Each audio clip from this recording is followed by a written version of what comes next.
Today I'm sharing the Mediterranean chickpea salad that has become an almost weekly staple in my house. It's got this addictive, bright, fresh flavor, it's weeknight friendly, it's packed with protein and fiber, and it requires really minimal cooking, so it is perfect for those super hot days. So let's get into it. We're gonna start by making our spiced garlic oil. I've got 3 large garlic cloves and I'm just gonna grate them with my grater so they stay nice and fine. If you don't have one of these, just use a sharp knife and mince finely. To our garlic, I'm also gonna add 2 teaspoons of Aleppo pepper. It's a mild chili flake, but it's got a lot of flavor, not just heat. It's fruity and a little tart. If you don't have it, you can just use a half teaspoon of red pepper flakes. Now for the spiced portion of our spiced garlic oil, we're gonna use 1 teaspoon each of cumin seeds and coriander seeds. For the cumin seeds, we're gonna leave those whole, but the coriander seeds are a little bit bigger. You don't really wanna bite down on a whole seed, so we're gonna roughly crush those first. It might go everywhere, that's okay. This is what you're looking for. It's just very roughly crushed. Now, if you don't have a mortar and pestle, do not worry, you can still make this recipe. If you have a sturdy mug or a sturdy cast iron skillet, or even the back of a chef's knife, you can use all of those tools to roughly crush your coriander. Now to finish our spiced garlic oil, we're gonna add a 1/4 cup of extra virgin olive oil to a small saucepan. Use the smallest one you have. Let this heat up for about 2 minutes over medium heat until it's nice and hot. I truly have no idea if this is medium heat, these tiny stoves. I use them just so that you can see while I'm cooking, but if you're at home, always use a regular stove. Like if I were making this for myself, I'd be using the real deal. Add the spices, and spices can burn easily, so you wanna stir this or swirl the pan pretty frequently. The spices, which are fat soluble, they're getting toasted in a fat source, olive oil, so they're gonna be their best, boldest, most delicious selves once they're done toasting.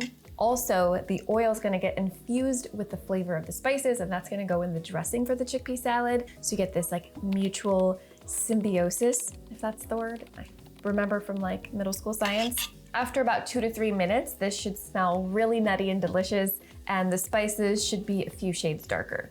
All right, this is looking good, so now we're gonna pour it over our garlic Aleppo pepper mixture.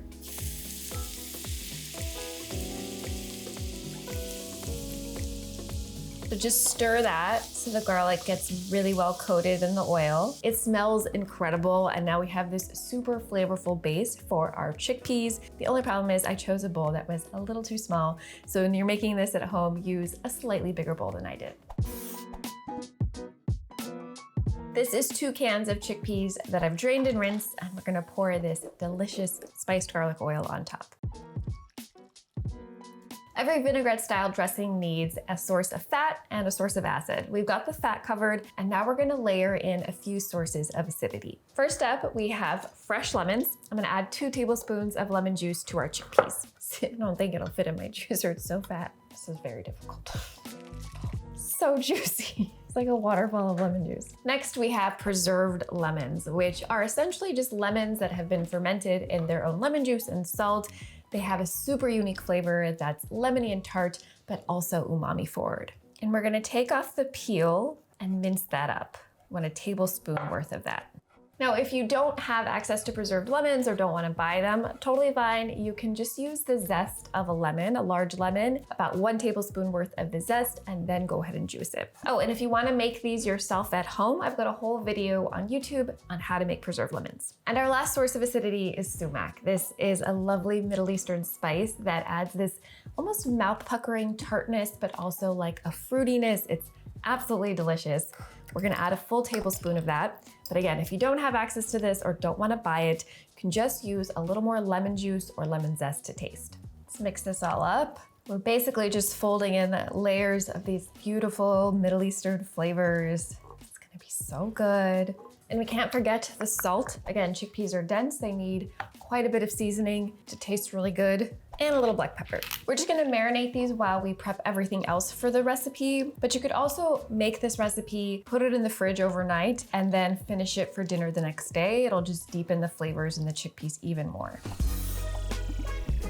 Now for some fresh crunchiness.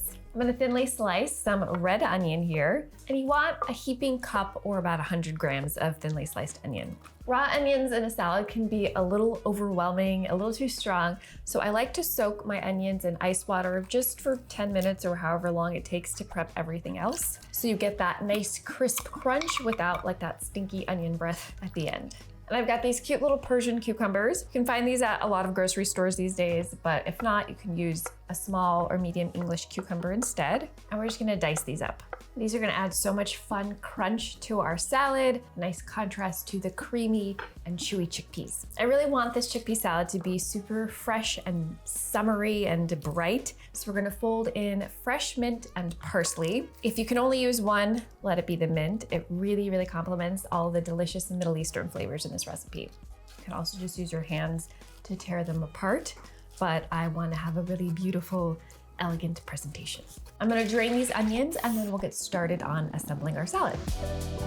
Add in your onions. They're nice and crisp and crunchy now. Cukes. Lost one. About half of the fresh herbs, give or take, no need to be precise. And a 1/4 cup of roasted white sesame seeds. Oh gosh, they're going everywhere. It's a bad idea. When I was developing this recipe, I really wanted to evoke the flavors of like a hummus and falafel plate, but in a lighter, summery package, and the sesame seeds are just one of those ingredients that's gonna bring that flavor and experience to this dish. It looks so pretty, I'm so excited. I'm calling this a chickpea salad just because it's easy to say, but really it's a chickpea and crunchy vegetable salad. That's so many great textures in here. At this point, you want to taste for salt and lemon and add more as needed since we added all those vegetables. Just a little bit of each. This would make for a lovely chickpea salad. I'm sure you will enjoy it as is, but I wanted this to be extra special and exciting, something you could serve to guests and feel proud of. So now we're gonna make a whipped creamy tahini sauce, and we're gonna plate the chickpea salad on top of that. We're gonna start off with a 1/2 cup of a good quality tahini, or about 110 grams. And this one is super convenient. It's a squeeze bottle, which I love. And to brighten this up, we're gonna add 2 tablespoons of lemon juice, or about 30 milliliters. We're gonna add just the tiniest bit of maple syrup since tahini is a little bitter. This is gonna help balance that. Salt to season, of course. And finally, some ice water, say about 3 to 4 tablespoons. This helps the tahini get creamy and fluffy. That's also why I add ice water to my hummus. Unlike a typical tahini dressing that you would like drizzle over something, I want this to be quite thick because I want to smear it across the plate. You can see it's starting to get super creamy and fluffy. Give it a taste. Needs a little more salt and maple syrup. So freaking good. I would literally just eat spoonfuls of this. If you wanted to meal prep this for your lunches during the week, you would just store the chickpea salad separately in containers and the tahini sauce in a jar in the fridge. The one thing I would omit from this recipe if you're meal prepping it is the mint, just because it blackens quickly. You can add it fresh when you're ready to eat. But for purposes of today, I'm gonna plate it so you can see just how gorgeous this salad is. Now take your luscious tahini sauce, smear it onto a serving platter or a large plate. Scatter on some of the remaining herbs. For a final pop of flavor and color, we're just gonna sprinkle some of the Aleppo pepper and sumac right on there, and a pinch of flaky sea salt just to make every ingredient taste even better. You can get the full printable recipe on the blog. It's linked in the description box below, or you can scan the QR code on the screen. If you want even more delicious chickpea recipes, check out this playlist, and I'll see you in the next video. Bye!